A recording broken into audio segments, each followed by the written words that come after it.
You know, there are moments in our politics where something happens between two countries, two nations that have lived side by side, traded together, defended each other's borders, shared a continent in peace for longer than most alliances in human history.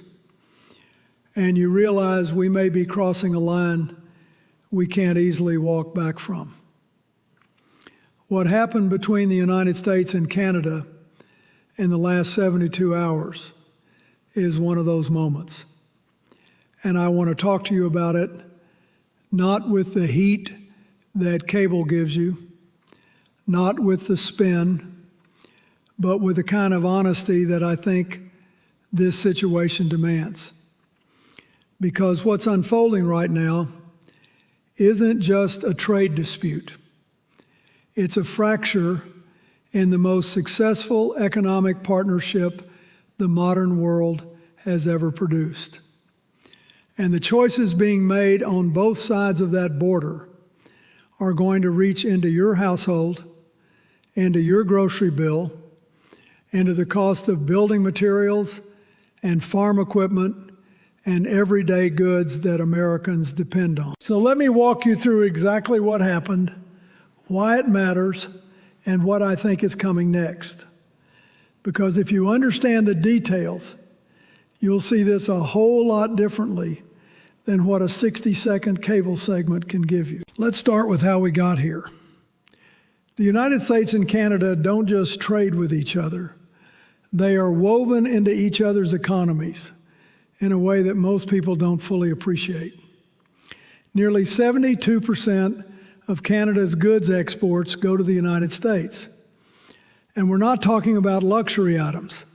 We're talking about energy, raw materials, auto parts, agricultural products, the things that keep factories running and shelves stocked on both sides of the border. For decades, that relationship was governed by trade agreements. First NAFTA, which I signed in the 1990s, and then the USMCA, which was negotiated during the first Trump term. Now, I'll be the first to tell you, no trade deal is perfect. Canada does have protectionist policies in certain sectors. Their dairy supply management system is complicated. Their provincial liquor boards have restricted American alcohol in ways that are genuinely frustrating for U.S. producers. Those are real grievances, and any honest conversation about this has to acknowledge that. But here's what matters. We had a framework for resolving those grievances. We had a process. We had the USMCA. And what's happened over the past year and a half is that instead of working through that process, we've watched it get dismantled piece by piece through unilateral tariff actions that have now escalated into something neither side may be able to control. On July 20th, President Trump signed 3 proclamations invoking Section 338 of the Tariff Act of 1930, the Smoot-Hawley Act, to impose 50% tariffs on a range of Canadian goods. Now, I need you to understand something about Section 338, because this is where the story gets really important. This provision has never been used to impose tariffs before, not once. Not by FDR, not by Eisenhower, not by Reagan, not by me, not by any president in the modern era. The Congressional Research Service confirmed it earlier this year. Section 338 may have been referenced as leverage in negotiations back in the 1930s and 1940s, but no president has ever actually pulled the trigger on it until now. And the tariffs it authorizes are the maximum allowed under that statute, 50%. They cover 554 Canadian tariff lines, roughly $20 billion in annual imports. We're talking about cement, furniture, clothing, dairy products, wine, hockey sticks, fishing rods, and here's the part that should concern everyone. These tariffs apply even to goods that qualify under the USMCA. That's a first. In previous rounds, USMCA compliant products were carved out. That protection is gone. The administration argued that Canada discriminates against American autos, alcohol, and dairy compared to what it offers other trading partners. And I'll grant you, there's a kernel of truth in the auto argument. Canada's retaliatory 25% tariff on U.S. automobiles does single out American products without applying the same burden to imports from other countries. That's a legitimate trade complaint. But here's what I keep coming back to. Canada's retaliatory tariffs exist because we imposed tariffs on Canada first. We started this cycle. And now we're using a 96-year-old law that's never been tested in court, that has no implementing regulations, no judicial precedent. We're using that to escalate further. That should give every American pause. Now, I care about the people who watch these videos. I genuinely do. And I know that if you're here, you're someone who takes this seriously. You want to understand what's actually happening, not just get a headline. But I'm going to tell you something directly. What you're getting from cable coverage on this is not enough. They don't have the time or the incentive to dig into the real numbers, the tariff lines, the sector breakdowns, the timeline of what was offered and what was rejected. The Blue Bill newsletter does. It lays out the kind of detail that changes how you understand a story like this, and it takes about 5 minutes. I read it myself, and I'm telling you, go check the Blue Bill newsletter. Because if you don't have those details, you're only seeing half the picture. Here's where things went from bad to worse. The tariffs were set to take effect on August 19th. Hours before the deadline, President Trump paused them for 3 days. He went on social media and said, and I'm paraphrasing, that subject to the finalization of documents, the United States and Canada had a deal. Prime Minister Carney confirmed that intensive discussions had been taking place and that substantial progress had been made. For about 48 hours, it looked like both sides might find an off-ramp. And then, late Friday night, last night, it fell apart. Carney suspended the negotiations. He called his negotiators back to Ottawa. He said that last-minute changes in the American proposed terms were, in his words, unfair and uneconomic, and that they called into question the reliability of any deal. Now, I want to be fair about this. We don't know every detail of what those last-minute changes were. Carney referenced the auto sector and Canada's ability to maintain other trade agreements. He said Canada had been willing to drop its remaining retaliatory tariffs on steel, aluminum, and autos, and to encourage provinces to put American alcohol back on shelves, but that Washington's final demands went too far. His words were, they asked too much and offered too little. And at 12:01 this morning, the 50% tariffs went into effect. $20 billion in Canadian goods are now subject to those duties. And Canada has announced it will retaliate dollar for dollar, with its own tariffs taking effect September 8th, targeting American steel, dairy, appliances, agricultural equipment, pulp and paper, and electronics. Let me tell you what concerns me most about this.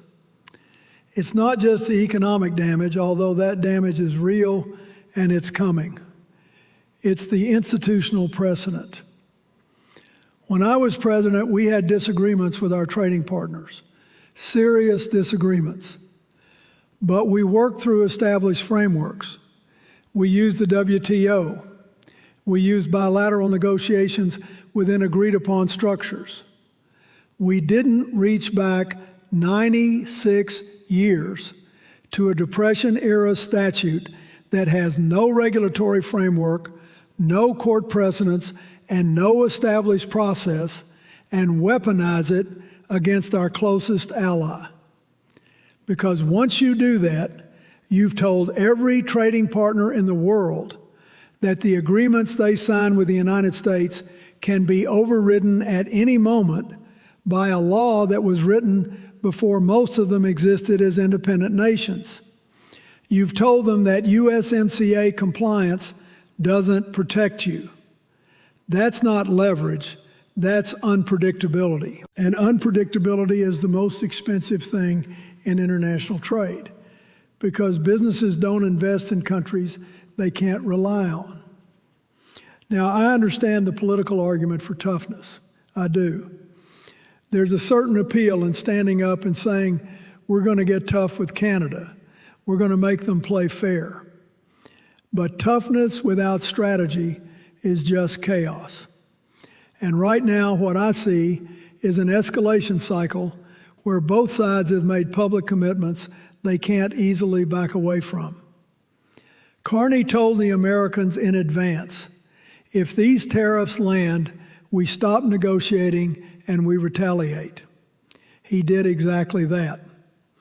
The American Trade Representative said publicly that he would not tolerate retaliation. Both sides are now locked into positions.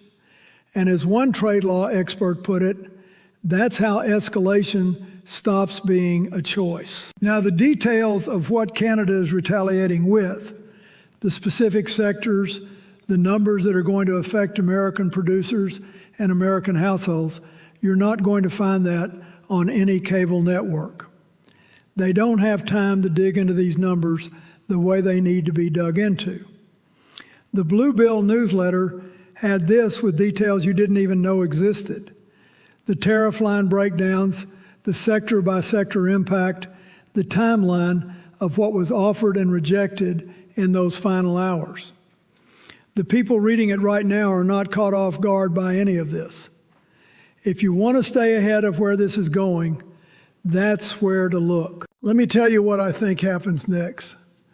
And I want to be honest, I don't think the short-term picture is good. September 8th is 2.5 weeks away. That's when Canada's retaliatory tariffs hit American exports. And here's the political reality that I think both sides are calculating. The United States has midterm elections in November. American consumers are already frustrated with the cost of living.